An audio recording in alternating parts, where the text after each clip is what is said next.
The invitation arrived on cream-colored cardstock, my daughter-in-law's careful handwriting flowing across the paper in that practiced elegance she'd cultivated since marrying my eldest son. Please join us for dinner this Saturday at 7 p.m. We have something important to discuss. Don't forget to subscribe to the channel and comment where you're watching from. I set the card on my kitchen counter next to the stack of financial statements I'd been reviewing. Assets my late husband had built over 40 years of careful investment, now worth just over $2 million. The irony wasn't lost on me. After 3 months of sporadic phone calls and excuses about busy schedules, suddenly they wanted to talk. My reflection caught in the kitchen window as twilight settled over my suburban Phoenix home. At 68, I still carried myself with the posture my mother had drilled into me decades ago. Shoulders back, chin level, eyes forward. But something in my gaze had hardened over the past year, since George's funeral, since I'd begun to understand how my sons truly saw me. The house felt cavernous without George's presence. 42 years of marriage had filled every corner with shared memories, inside jokes, and the comfortable silence of two people who'd grown old together. Now, at night, I heard only the hum of the refrigerator and the occasional creak of settling wood. The loneliness was a physical ache, settling in my chest like a stone. I'd raised Malcolm and Owen to be independent, successful men. Malcolm, now 42, had built a thriving real estate development company. Owen, 39, worked as a financial advisor, managing portfolios for wealthy clients. Both had married well-educated women, lived in expensive homes, sent their children to private schools. I should have been proud. And I was, until I began to see the calculations behind their smiles. Saturday evening arrived with the dry heat that made Phoenix summers unbearable. I chose my outfit carefully, a teal silk blouse that George had always loved, paired with cream slacks and the pearl earrings he'd given me for our 20th anniversary. I wanted to look dignified, not like the doddering widow they seemed to expect. Malcolm's house sat in an exclusive Scottsdale neighborhood, all desert landscaping and modern angles that spoke of architect fees and landscape designers. Samantha, his wife, greeted me at the door with her trademark smile, brilliant white teeth, carefully applied lipstick, eyes that never quite reached warmth. "Carolyn, you look wonderful." She air-kissed my cheek, and I caught her signature perfume, something expensive and cloying. Come in, come in. The boys are in the living room." The boys. At 42 and 39, my sons were still boys to their wives, still children who needed managing. I followed Samantha through the marble-floored entryway, past abstract paintings that probably cost more than most people's cars. Malcolm stood as I entered the living room, his embrace perfunctory, but performed for Samantha's benefit. He'd inherited George's height, but not his warmth. Where my husband had been genuinely kind, Malcolm had learned to simulate it. Owen rose from the leather sectional, his hug equally hollow. Iris, Owen's wife, offered her practiced smile from across the room. "Mom, you look great," Owen said, though his eyes were already moving past me, checking his phone, calculating something. We made small talk over wine, Samantha's latest charity committee, Iris's yoga instructor certification, the grandchildren's achievements at their respective private schools. I sipped my Chardonnay and nodded at appropriate intervals, but my attention was on the undercurrents, the glances between spouses, the way conversation steered carefully around certain topics. Dinner was served in the formal dining room, crystal and china arranged with Samantha's usual precision. The conversation continued its polite dance until dessert arrived, a tiramisu that Samantha claimed to have made herself, though I recognized the distinctive plating from an expensive local restaurant. "Mom," Malcolm began, setting down his coffee cup with deliberate care. "We wanted to talk to you about your living situation." The stone in my chest grew heavier. I kept my expression neutral, years of social conditioning serving me well. "Oh?" Samantha leaned forward, her smile reaching maximum wattage. "We've been so worried about you, rattling around in that big house all by yourself. It can't be healthy. The maintenance alone must be overwhelming," Iris added, her voice pitched to convey concerned sympathy. "All those repairs, the yard work, the utilities." I'd been handling household maintenance for 42 years, had run a small bookkeeping business from home while raising 2 children, had managed our family's finances with meticulous care. But suddenly, according to my daughters-in-law, I was incompetent. We found the perfect solution, Owen continued, reaching for a brochure that had been conveniently placed nearby. Sunset Gardens is a beautiful senior living community. They have all kinds of activities, bridge tournaments, book clubs, exercise classes. Samantha's eyes practically sparkled. You'll love the new senior home. It has bingo nights. I took the brochure, its glossy pages filled with stock photos of silver-haired models laughing over craft projects and playing shuffleboard. The prices were listed on the back page, $4,800 per month for a one-bedroom apartment. Not coincidentally, almost exactly what my house would rent for. It's really the sensible thing, Malkin said, his tone suggesting the decision had already been made. You'd have built-in companionship, medical care if you need it, no worries about home maintenance.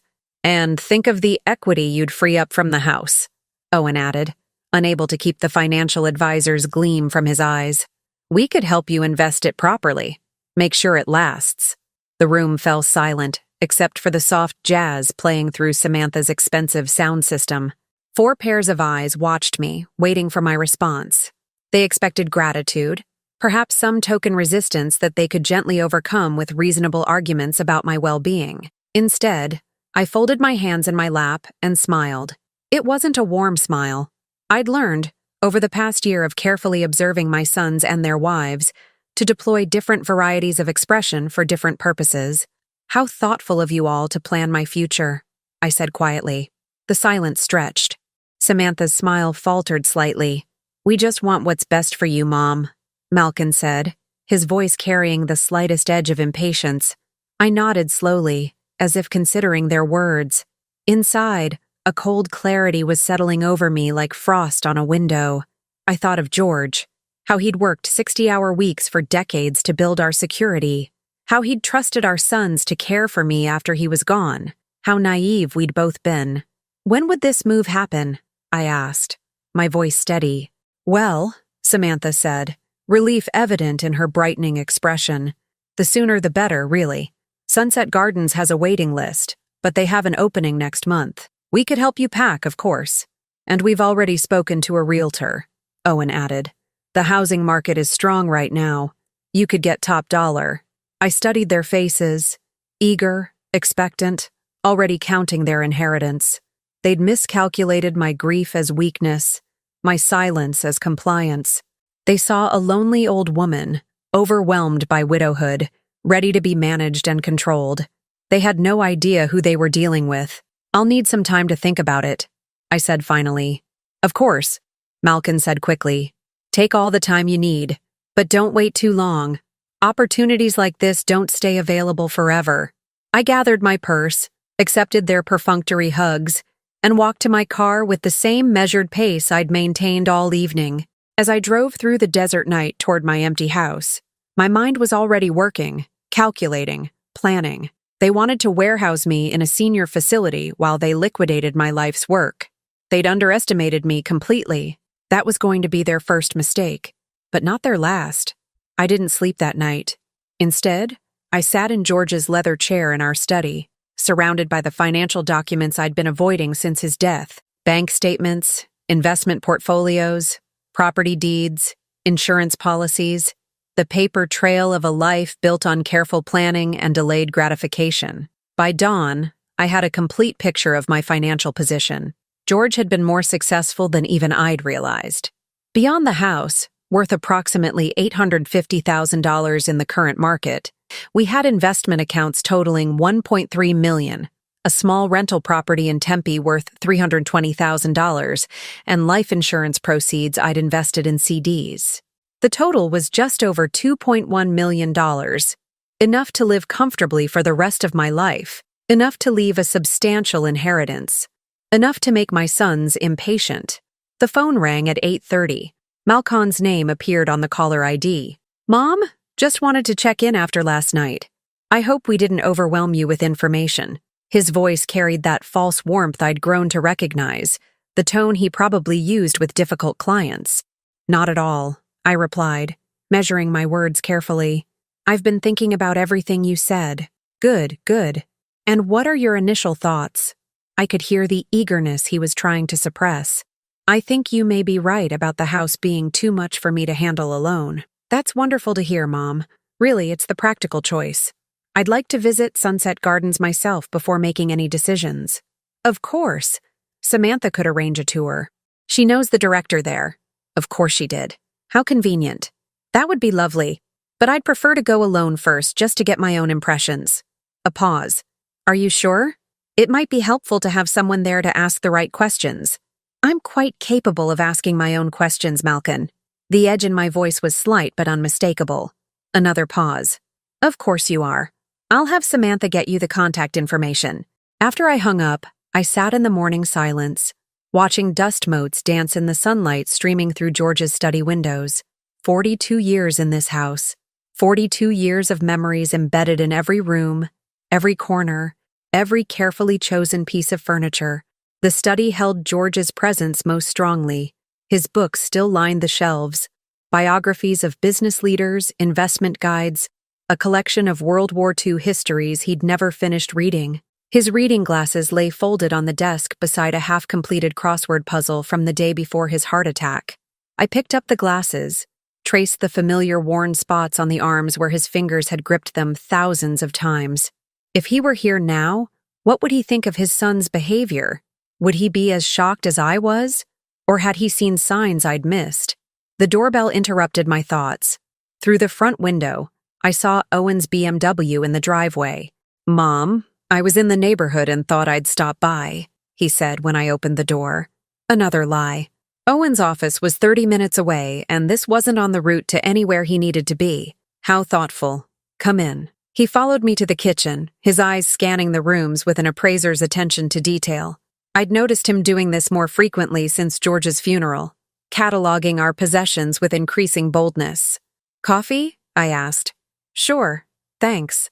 He settled at the breakfast table where he'd eaten countless meals as a child, where George had helped him with algebra homework, where we'd celebrated his acceptance to college.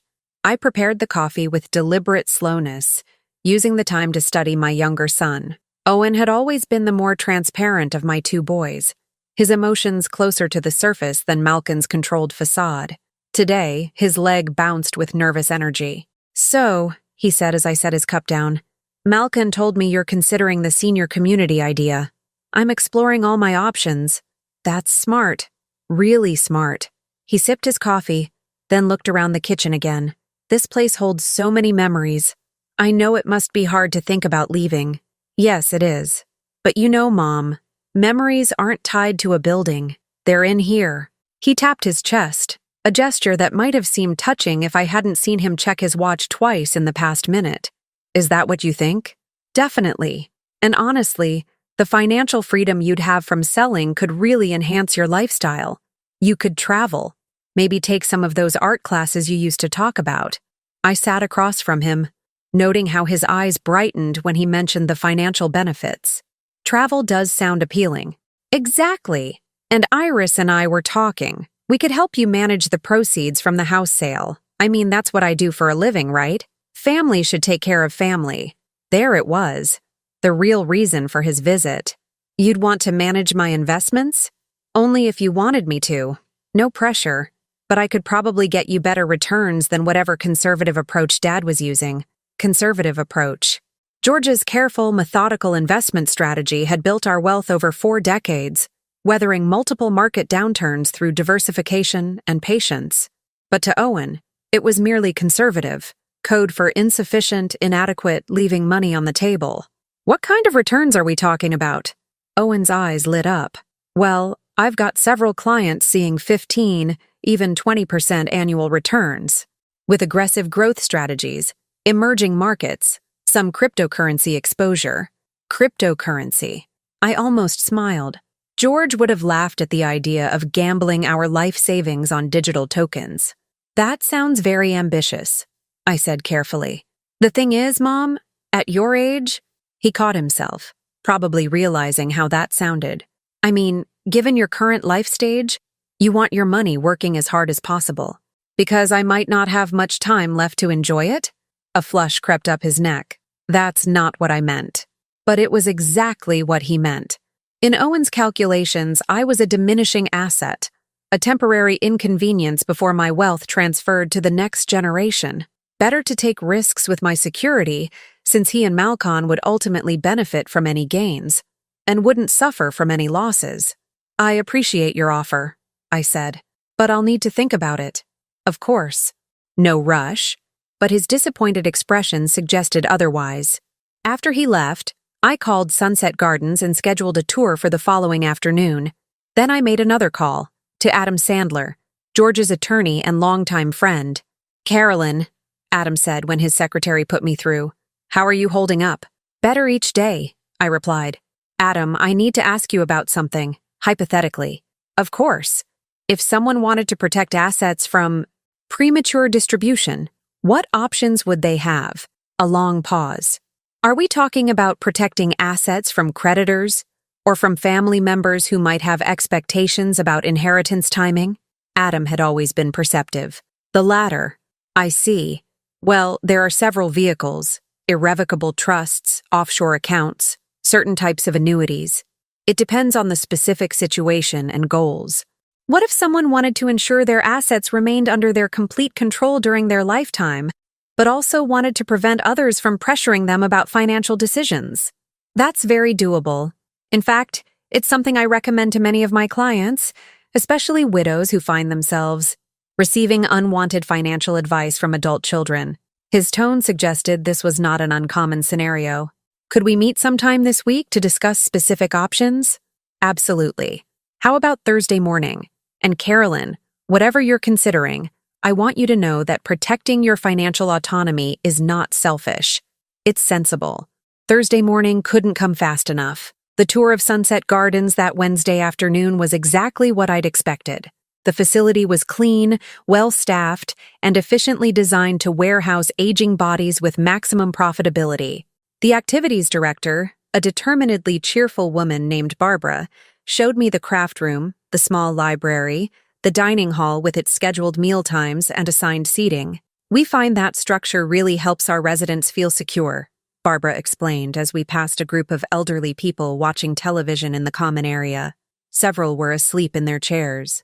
The apartment I was shown was pleasant enough. One bedroom, a small living area, a kitchenette with a microwave and two-burner stove. No full oven, no space for a proper dining table, no room for George's books or the piano I'd played for 50 years. "It's very efficient," I commented. "That's exactly the word we use. Efficient living for the next chapter of life. The next chapter. As if everything that came before was simply prologue to this final act of managed decline." That evening, Malcolm called. "How was the tour?" he asked. "Educational. And what did you think?" I paused, letting him wait. "I think I understand now what you and Owen have in mind for me. We just want you to be safe and happy, Mom." "Do you? Or do you want me to be managed and controlled?" The silence stretched longer this time. "I don't know what you mean," he said finally. "I think you do, Malcolm. I think you know exactly what you mean." I hung up before he could respond, my heart racing with the thrill of finally speaking truth. For the first time since George's death, I felt fully awake, every nerve ending alive with purpose. Tomorrow, I would meet with Adam. Tomorrow, I would begin building the fortress that would protect everything George and I had worked for. And my sons would learn that their mother was far from the helpless widow they'd imagined. Adam Sandler's law office occupied the top floor of a modest building in Old Town Scottsdale, the kind of place that prioritized substance over flash. I'd always appreciated that about Adam. In a city obsessed with appearances, he focused on results. "Carolyn," he said, rising from behind his mahogany desk as his secretary showed me in. At 72, Adam carried himself with the dignified bearing of someone who'd spent 5 decades helping people navigate life's complexities. "You look well." "I feel more clear-headed than I have in months," I replied, settling into the leather chair across from his desk. "Good. Clarity is essential for what we're going to discuss." He opened a file folder, revealing several documents he'd prepared. "I've outlined some options based on our phone conversation. But first, I want to understand exactly what you're dealing with." I told him everything. The dinner invitation, the senior facility tour, Owen's investment pitch, Malkin's barely concealed impatience. Adam listened without interruption, occasionally making notes on a legal pad. "How long has this been going on?" he asked when I finished. The pressure started about 6 months after George's funeral. Subtle at first, comments about the house being too big, suggestions that I seemed overwhelmed. It's escalated significantly in the past month. And their wives are involved? Samantha orchestrated the dinner. Iris supports Owen's financial management pitch. They present a united front. Adam leaned back in his chair, his expression grim. "Carolyn, I've seen this pattern many times. Adult children who view their widowed parent as an impediment to their inheritance rather than a person deserving respect and autonomy. Is it legal, what they're trying to do? If they can convince you to agree? Absolutely. That's why psychological pressure is their weapon of choice. They're counting on your love for them, your desire to avoid family conflict, your fear of being truly alone." The accuracy of his assessment stung. They knew exactly which emotional buttons to push. "What are my options?" Adam slid a document across the desk. "Option 1, an irrevocable trust. You transfer your assets to the trust, which you control as trustee during your lifetime. Upon your death, the assets distribute according to terms you set now, which could include conditions your sons would have to meet. What kind of conditions? Whatever you choose. Demonstrating genuine care for your well-being, respecting your autonomy, even something as simple as regular, meaningful contact not motivated by financial interest." I studied the document, recognizing the power in its legal language. And if they don't meet these conditions, the assets could go to charities, other family members, or organizations of your choosing. The beauty of an irrevocable trust is that once it's established, no one can pressure you to change it, because legally, you can't. Option 2, a revocable trust combined with a comprehensive financial strategy that removes your assets from easy access while maintaining your control. We structure your finances so that pressuring you becomes pointless. The money isn't available for premature distribution under any circumstances. And option 3? Adam smiled, the expression carrying a hint of mischief. The nuclear option. You liquidate everything, move your assets offshore and disappear. Start fresh somewhere else, on your own terms. The nuclear option. The phrase resonated with something deep inside me, a desire for complete autonomy that I'd suppressed for decades in favor of family harmony. Tell me more about option 3. There are countries with favorable tax treaties, excellent healthcare systems, and strong legal protections for foreign residents. Portugal, for instance, has a retirement visa program that's quite attractive. Costa Rica, certain areas of Spain. Portugal, I said, surprising myself with the certainty in my voice. You've been there? George and I honeymooned in Lisbon 42 years ago. We always said we'd go back. We never had, of course. There had always been reasons to delay: the boys' school events, business obligations, the comfortable inertia of established routine. The Algarve region is particularly popular with American retirees. Excellent climate, reasonable cost of living, English-speaking expatriate community if you want it. As he spoke, images formed in my mind. Whitewashed houses overlooking the ocean, markets filled with fresh fish and local produce, cafes where I could sit with a book and no one would know me as anyone's mother or widow. How long would it take to arrange? If you're serious, 6 weeks for the visa paperwork, assuming we expedite everything. Another 2 weeks to establish banking relationships and handle the financial transfers. 8 weeks. 8 weeks to dismantle a life and rebuild it somewhere else. Somewhere beyond the reach of manipulative children and their calculating spouses. I want to explore this option, I said. Are you sure? It's a dramatic step. You'd be leaving everything familiar. Everything familiar is being poisoned by their behavior, I interrupted. Adam, they're not going to stop. They'll keep pushing until I'm warehoused in that facility, and they control my finances. I won't live the rest of my life as a managed asset. He studied my face for a long moment. Your decision, but I need to know. Is this revenge, or is this reclaiming your life? Can't it be both? His smile widened. In that case, let's discuss the details. For the next 2 hours, we planned my escape with military precision. Adam would establish a private trust based in the Bahamas. Completely legal, but effectively untouchable by anyone except me. My assets would be liquidated systematically, converted to international investments, and transferred in amounts that wouldn't trigger reporting requirements. The house will take longest to sell, Adam noted, unless you're willing to accept a quick sale price. I'm not in a hurry. I want them to think I'm considering their suggestions while we prepare everything. How will you handle their pressure in the meantime? Let me worry about that. That evening, Samantha called. Carolyn, I hope you don't mind me reaching out directly. Malcolm mentioned your tour of Sunset Gardens went well. It was informative. Wonderful. I was thinking, would you like me to arrange a second visit? Maybe we could go together this time and I could introduce you to some of the residents. They're such lovely people. Such lovely people. Warehoused, managed, their independent lives reduced to scheduled activities and supervised socialization. That's very thoughtful, Samantha. But I'm still processing everything. Of course. These decisions take time, but I do hope you won't wait too long. I'd hate for you to miss this opportunity. After I hung up, I poured myself a glass of the expensive wine George had been saving for a special occasion that never came. I sat in his chair, surrounded by his books, and began making my own list. Items to sell discreetly. The good jewelry, George's watch collection, the silver service we'd received as wedding gifts and used perhaps a dozen times in 42 years. Items to donate. Most of the furniture, George's extensive wardrobe, kitchen equipment I'd never need in a Portuguese apartment. Items to take, my grandmother's china, George's favorite photographs, the photo albums documenting our life together, a handful of books that held special meaning. Items to leave behind. Everything else, including the illusions I'd harbored about my son's character. The phone rang again at 9 o'clock. Malcolm. Mom, Samantha said she talked to you earlier. She's really excited about helping you with this transition. So I gathered. I know it's a big decision, but we really think this is the right move. And honestly, the sooner you sell the house, the better. The market's starting to show signs of softening. Even now, he couldn't resist the pressure tactics.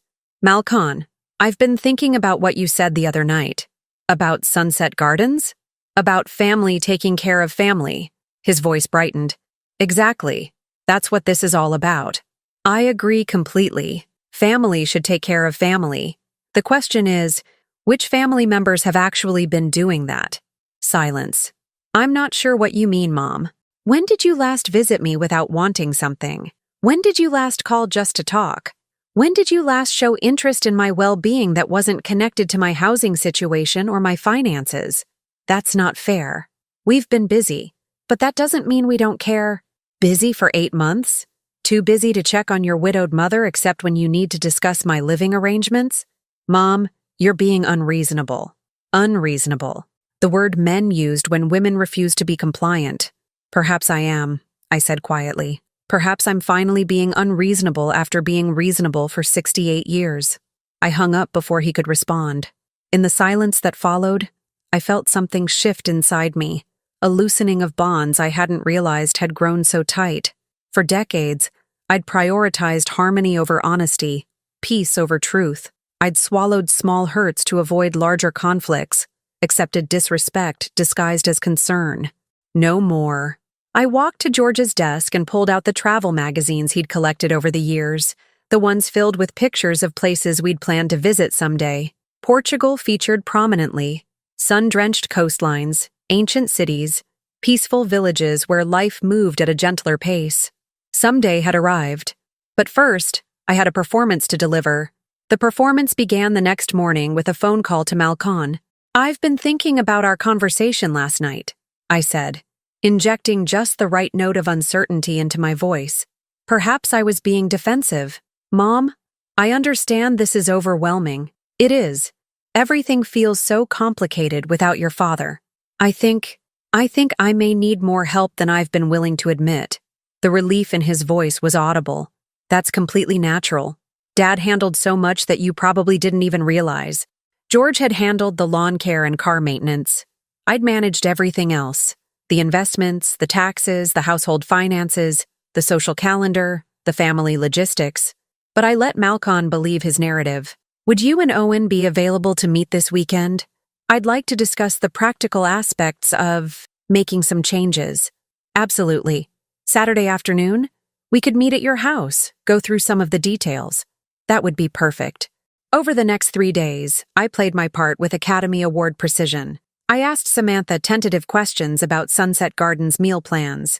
I mentioned to Iris how overwhelming the house maintenance had become. I even called Owen to inquire about his investment strategies, letting him explain complex financial concepts as if I'd never heard of compound interest.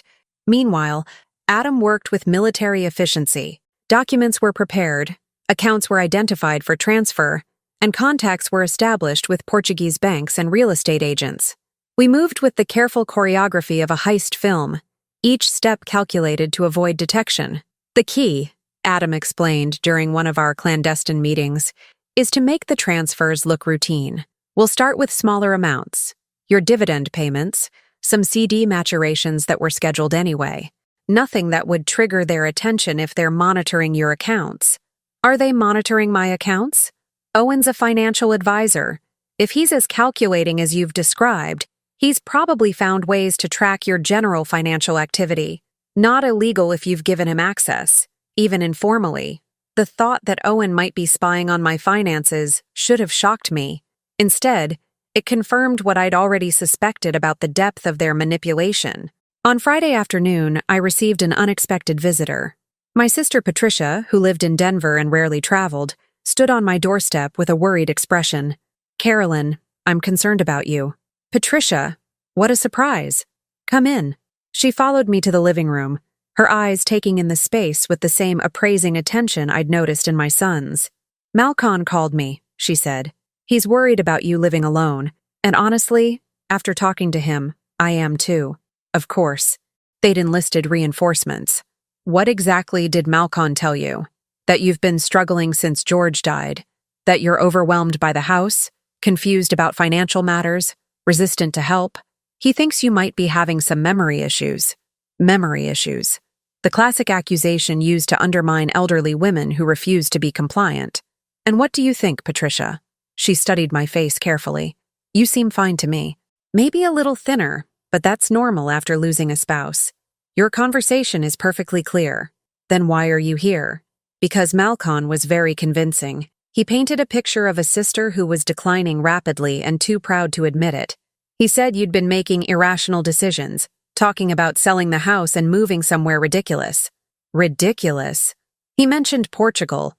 "Carolyn, you don't speak Portuguese. You've never lived anywhere but Arizona and California. It would be completely impractical." I poured us both tea, using the time to consider my response. Patricia meant well, but she'd always been susceptible to male authority, always more willing to believe my sons than to trust her own observations. "What if it's not impractical?" I asked. "What if it's exactly what I need? But why so far away? Why not somewhere closer, where family can help if you need it?" "Because family isn't helping, Patricia. Family is trying to control." She set down her teacup with a sharp clink. "That's not fair. Your sons are successful men who want to take care of their mother. My sons are successful men who want to manage their inheritance while I'm still alive to facilitate the process." "Carolyn, how can you say such a thing?" "Because it's true. They don't call unless they want something. They don't visit unless they have an agenda. They've spent 8 months trying to convince me I'm incompetent so they can justify taking control of my finances." Patricia's face flushed. "You're being paranoid." "Am I? When did Owen last call you just to chat? When did Malcolm last visit without discussing your living situation or your finances?" "That's different. I'm not widowed. I don't need—" "Exactly. You don't need managing, so they don't bother with you either." The truth hit her like a physical blow. I could see it in her eyes. The recognition that her nephew's attention to me wasn't born of love, but of financial interest. "What are you going to do?" she asked quietly. "I'm going to live my life on my own terms, for however many years I have left. And if you're making a mistake, then it's my mistake to make." After Patricia left, confused, worried but unable to argue with my logic, I called Adam. "How are the preparations coming?" "Better than expected. The trust is established. The Portuguese visa application is in process. and I've identified a property management company that specializes in American expatriates. You could be settled in Lisbon within 6 weeks if you decide to move forward. I've decided. Do it. Carolyn, are you absolutely certain? Once we start the major asset transfers, there's no going back without significant complications. Adam, I've spent the last 3 days pretending to be the confused, helpless widow my sons want me to be. I'm tired of performing weakness to spare their feelings. Start the transfers. Saturday afternoon arrived gray and overcast. Unusual for Phoenix in October. Malcolm and Owen arrived together, both carrying legal pads and wearing the expressions of men preparing to close a difficult deal. Samantha and Iris came too, uninvited but not unwelcome. I wanted witnesses for what was about to unfold. Mom, you look tired, Samantha said, her voice full of manufactured concern. Have you been sleeping well? Well enough. We gathered in the living room, the same space where George and I had hosted countless family celebrations, where we'd opened Christmas presents and celebrated birthdays and anniversaried countless milestones. Now it felt like a boardroom. So, Malcolm began, consulting his notes, we've prepared some preliminary estimates for the house sale and identified several investment options for the proceeds. Owen opened his own folder. And I've run some numbers on the assisted living costs versus your current expenses. The monthly savings alone would fund some really nice trips. They'd prepared charts, financial projections, even a timeline for the transition. The thoroughness of their planning revealed how long they'd been working on this scheme. This is very impressive, I said, accepting their documents with apparent gratitude. You've obviously put a lot of thought into my future. We just want what's best for you, Mom, Malcolm said. And what's best for the family overall, Owen added, making sure resources are used efficiently. Resources, not mother, not family matriarch, not the woman who'd raised them and supported their dreams. Resources. I do have some questions, I said. Of course, Samantha said brightly. We want you to feel completely comfortable with the decision. Who would handle the house sale? I've already identified a realtor, Malcolm said. Someone who specializes in quick sales. And my personal belongings? We could help you sort through everything, Iris offered. Decide what's worth keeping and what should be donated. What about George's things? His books, his workshop tools, his collection of model airplanes? Glances were exchanged. We thought we could distribute those among the grandchildren, Owen said. As keepsakes. Distribute. Like party favors. And if I wanted to travel before settling into Sunset Gardens? Travel? Malcolm's voice carried a note of alarm. Mom, I'm not sure that's practical at this stage of life. What stage is that exactly? Well, you're 68, and traveling alone can be challenging. Your father and I traveled extensively. I've never had any difficulty with travel. That was different, Samantha said gently. George was there to handle the logistics. George, who had always relied on me to book flights, arrange accommodations, and navigate foreign countries because I was better with languages and logistics. But in their revision of history, I'd been the helpless dependent. I see. I set their papers aside and folded my hands in my lap. So your recommendation is that I sell my home, move into supervised housing, liquidate my assets for you to manage, and abandon any thoughts of independent travel or adventure. We wouldn't put it quite like that, Owen began. How would you put it? We want to ensure your safety and security, Malcolm said.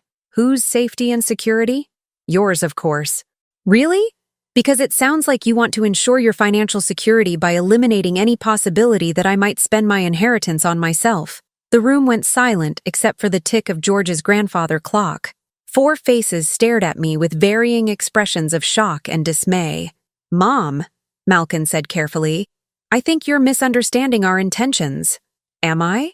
Then explain to me why, in 8 months of widowhood, this is the first time you've all been in my house together. Explain why every conversation we've had has centered on my housing and my finances. Explain why you've enlisted my sister to convince me I'm incompetent. We enlisted Patricia because we're worried. You enlisted Patricia because you needed an ally to support your narrative that I'm declining mentally. Samantha's face flushed red. Carolyn, that's not... It's exactly what this is.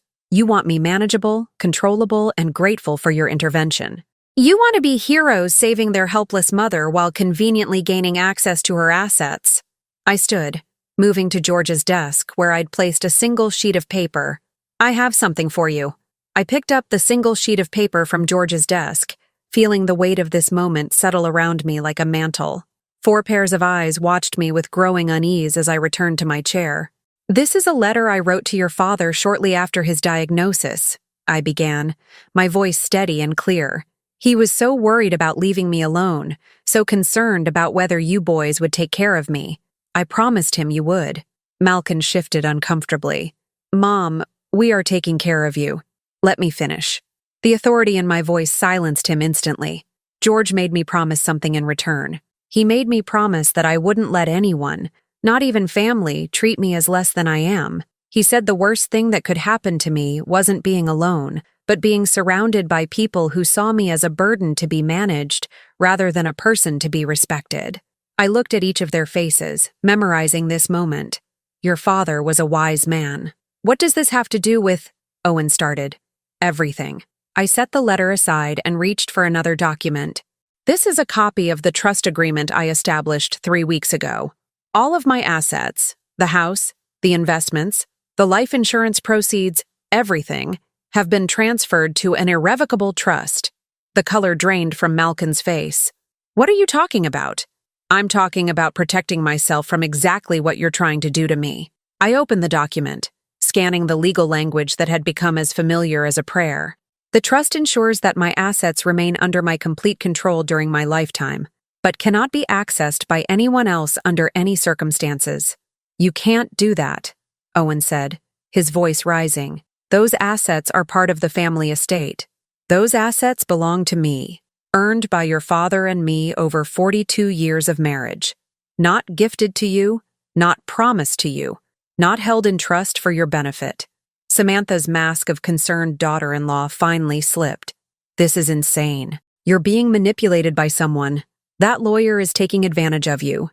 Adam Sandler has been our family attorney for 25 years. He's protecting me from manipulation, not enabling it. Iris leaned forward, her voice taking on the patronizing tone she probably used with difficult clients at her yoga studio. Carolyn, you're clearly not thinking rationally. These kinds of major financial decisions shouldn't be made while you're still grieving. I'm not grieving anymore, I interrupted. I finished grieving for your father months ago. What I've been grieving since then is the relationship I thought I had with my sons. Malkin stood abruptly, pacing to the window. This is insane. Mom, you're going to end up alone and broke, and we won't be able to help you. I'm already alone, Malkin. I've been alone since your father died, because none of you has shown genuine interest in my well-being. As for broke, I smiled, feeling the satisfaction of a chess player revealing checkmate. That's where things get interesting. I reached for a third document. This is my new will, executed last week. Since you've all made it clear that you view me as an impediment to your inheritance rather than a mother deserving respect, I've made some adjustments to the distribution of my estate. What kind of adjustments? Owen's voice was barely a whisper. The assets in the trust will be distributed upon my death according to very specific criteria. Recipients must demonstrate genuine care for my well-being through regular, meaningful contact. They must respect my autonomy and decisions. And they must treat me as a person, not as a financial resource to be managed. That's subjective, Malkin said desperately. How would anyone determine? The trust has an independent executor, someone who's observed your behavior toward me over the past year, someone who can objectively evaluate whether you've met the criteria. The silence stretched as the implications sank in. They had pushed and manipulated and calculated, certain they could pressure me into compliance. They had never considered that their behavior was being documented, evaluated, judged. Who's the executor? Samantha asked. Someone who's watched you dismiss my capabilities, pressure me into decisions, and treat me like a problem to be solved rather than a person to be cherished. I stood and walked to the mantelpiece, where George's photograph smiled down at the wreckage of what had once been a family gathering. But here's the most interesting part, I continued. The trust doesn't just protect my assets from your manipulation. It protects me from having to endure any more of your false concern. What do you mean? Iris asked. I turned back to face them, feeling lighter than I had in months. I mean that as of next Tuesday, I'll be beyond your reach entirely. Are you moving to Sunset Gardens after all? Malcon asked hopefully. No, Malcon. I'm moving to Portugal. The words hung in the air like a detonation. 4 faces stared at me with identical expressions of shock and disbelief. Portugal? Owen repeated. The Algarve region specifically. I've purchased a small villa overlooking the ocean. The same ocean your father and I walked beside during our honeymoon 42 years ago. You can't just move to Portugal, Samantha sputtered. You don't speak the language? You don't know anyone there? I speak enough Portuguese to get by, and I'll learn more. As for knowing people, I'll meet them, the way people have been meeting each other for centuries. It's amazing what you can accomplish when you're not being treated like an incompetent child. Malcon's face had gone from pale to red. This is revenge. You're doing this to punish us. No, Malcon. I'm doing this to save myself. The punishment is entirely of your own making. Save yourself from what? Owen demanded. From spending my remaining years being managed by people who see me as a burden. From being warehoused in a facility while you liquidate my life's work. From pretending gratitude for your intervention while you systematically strip away my dignity and autonomy. I moved to the window, looking out at the desert landscape I'd called home for 4 decades. I realized something these past few weeks. Your father didn't leave me alone. He left me free to make my own choices, pursue my own dreams, live my own life. But you couldn't allow that, could you? You needed me controllable, manageable, grateful. We wanted to help, Iris said weakly. No, you wanted to help yourselves. To the house, to the assets, to the peace of mind that comes from having your inheritance secured and your mother safely contained. I walked to George's desk and picked up a manila envelope. These are copies of all the legal documents, along with contact information for Adam Sandler. You're welcome to contest the trust, though I should warn you, irrevocable means irrevocable. The assets are beyond your reach regardless of what happens to me. When? Malcon asked, his voice hollow. My flight leaves Tuesday morning. The house goes on the market Wednesday. The proceeds will be donated to organizations that support elder independence and combat elder abuse. Elder abuse? Samantha's voice was shrill. We never abused you. Financial exploitation, emotional manipulation, systematic undermining of competence. What would you call it? Owen slumped in his chair as if I'd struck him. Mom, we love you. We were trying to protect you. Love doesn't scheme to separate someone from their assets. Love doesn't conspire to warehouse someone in institutional care against their wishes. Love doesn't enlist family members to support a narrative of incompetence.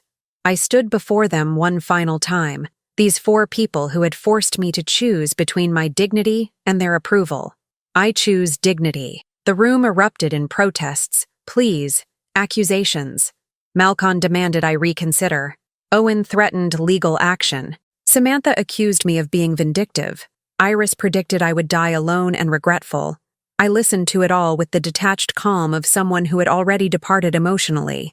Their words couldn't touch me anymore because I no longer needed their approval or feared their disapproval. I have packing to finish, I said when their voices finally faded. Adam has your contact information if you need anything else. One by one, they left. No hugs, no tears, no promises to visit me in Portugal. Their departure confirmed what I'd known for months. Their concern had never been for me, only for what I represented to their financial future. After the door closed behind them, I walked through the quiet house one final time. In the study, I packed George's favorite photographs and the letter he'd written me just before his death, the one where he'd made me promise to live fully in whatever time remained. Don't let them make you small, Carolyn, he'd written. You're stronger than you know, braver than you believe, and more deserving of love than they'll ever understand. If they can't see that, find people who can. Tuesday morning came bright and clear. I stood in my empty living room with 2 suitcases and a carry-on bag. Everything I needed for my new life reduced to essentials. The rest, furniture, dishes, decorations, would be handled by the estate sale company. The taxi arrived precisely on time. As we pulled away from the house where I'd spent half my life, I didn't look back. Some chapters ended not with resolution, but with liberation. At the airport, I bought a postcard showing the Phoenix skyline at sunset. I wrote carefully, my handwriting steady despite my excitement. The food here is better, even the nights. I didn't sign it. I didn't need to. They would know. As my flight lifted off, carrying me toward an ocean I'd dreamed of returning to for 4 decades, I felt George's presence beside me, not as grief, but as approval. I was finally living up to the promise I'd made him, the promise to never let anyone make me smaller than I was. Below, the desert spread endlessly, beautiful and harsh and unforgiving to those who underestimated its power, just like me.